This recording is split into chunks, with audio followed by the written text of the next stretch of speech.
Hi friends. புத்தாண்டோட முதல் நாளான இன்னைக்கு சென்ட்ரல் கவர்மெண்ட் சிகரெட் மேலே கலால் வரியை உயர்த்தியதை தொடர்ந்து இந்திய பங்குச்சந்தையில் புகையிலை நிறுவனங்களோட பங்குகள் கடுமையான வீழ்ச்சி அடைஞ்சிருக்கு. ஐடிசி மற்றும் கார்ப்பரேட் பிலிப்ஸ் இந்தியா கம்பெனிகளோட பங்குகள் மிகப்பெரிய சரிவை சந்திச்சிருக்குங்க. இந்த புதிய வரியானது பிப்ரவரி 1 முதல் அமலுக்கு வரும் அப்படின்னு எதிர்பார்க்கப்பட்டு இருக்கு. புத்தாண்டோட முதல் நாளான இன்னைக்கு நிறைய பேர் ஒரு செல்ஃப் டிசிஷன் எடுப்போம். அதாவது சிகரெட் குடிக்கிறத நம்ம நிறுத்திடணும் அப்படின்னு சொல்லிட்டு நிறைய பேர் முடிவெடுப்பாங்க. ஆனால் இன்னைக்கு அவங்களே ஷாக் ஆகிற மாதிரி சிகரெட்டோட விலை இன்னும் எங்கேயோ போக போகுது அப்படின்ற மாதிரியான ஒரு பிம்பம் அவங்களுக்கு ஒன்று உருவாயிருக்கு. ஸோ அது என்ன மாதிரி இருக்கும் அப்படின்றது எல்லாருக்குமே ஒரு மிகப்பெரிய ஒரு ஷாக் அப்படின்னு தான் நம்ம சொல்லணும். ஆக்சுவலாக சென்ட்ரல் கவர்மெண்ட் சிகரெட் மேலே ஒரு புதிய கலால் விரியை விதிக்கிறத தொடர்ந்து பங்குச்சந்தையோட முதல் நாளான இன்னைக்கு வர்த்தகத்தில் புகையிலை நிறுவனங்களோட பங்குகள் ரொம்ப பெரிய அளவில் ஒரு சரிவை சந்திச்சிருக்கு. அது எந்த அளவுக்கு அப்படின்னா ஐடிசி பங்குகள் இன்னைக்கு 9% அதிகமாக சரிஞ்சிருக்கு. அதே மாதிரி புகையிலை பொருட்களோட விற்பனையில் அசுர வளர்ச்சி அடைஞ்சிட்டு இருக்கிற கார்ப்பரேட் பிலிப்ஸ் இந்தியாவோட பங்குகள் பார்த்திங்க அப்படின்னா 16% ஆல்மோஸ்ட் சரிஞ்சிருக்குங்க. ஸோ இதுக்கெல்லாம் என்ன காரணம் அப்படின்னு பார்த்தீங்கன்னா மத்திய கலால் திருத்த மசோதா. அதாவது அப்படின்னா என்ன அப்படின்னா சிகரெட் மற்றும் இதர புகையிலை பொருட்கள் மீதான வரியை கடுமையாக உயர்த்துறதுக்கு வழிவகுக்கிற மாதிரி தான் இந்த சட்ட மசோதா இருக்குது.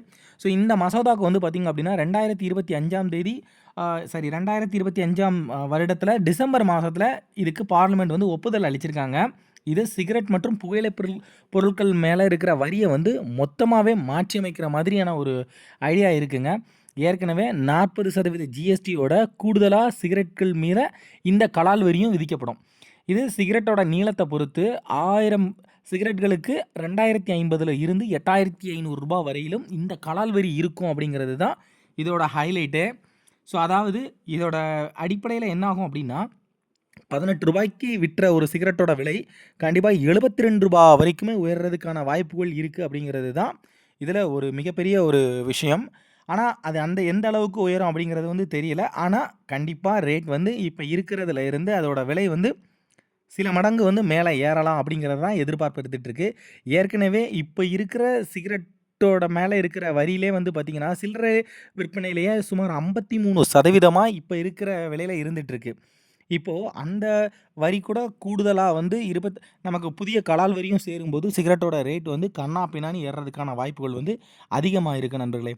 அதாவது இப்போ வரைக்கும் பார்த்தோம்னா நார்மலாக ஒரு பாக்கெட் சிகரெட் அடிக்கிறவங்க இருக்கிறாங்க. ஸோ அப்படி சிகரெட் புகைக்கிறவங்க இனிமேல் பார்த்திங்க அப்படின்னா ஒரு வேளை சிகரெட்டோட விலை ஒரு 50 ரூபாய் இல்லை 60 ரூபாய் அப்படின்னு ஒரு கணிசமாக ஒரு சிகரெட்டோட விலை உயர்ந்ததுன்னா நம்ம இதுக்கப்புறம் சிகரெட் பாக்கெட் வாங்கணும் அப்படின்னா அதுக்கு நம்ம இஎம்ஐ போடக்கூடிய ஒரு சிச்சுவேஷன் வந்தாலும் வரலாம்.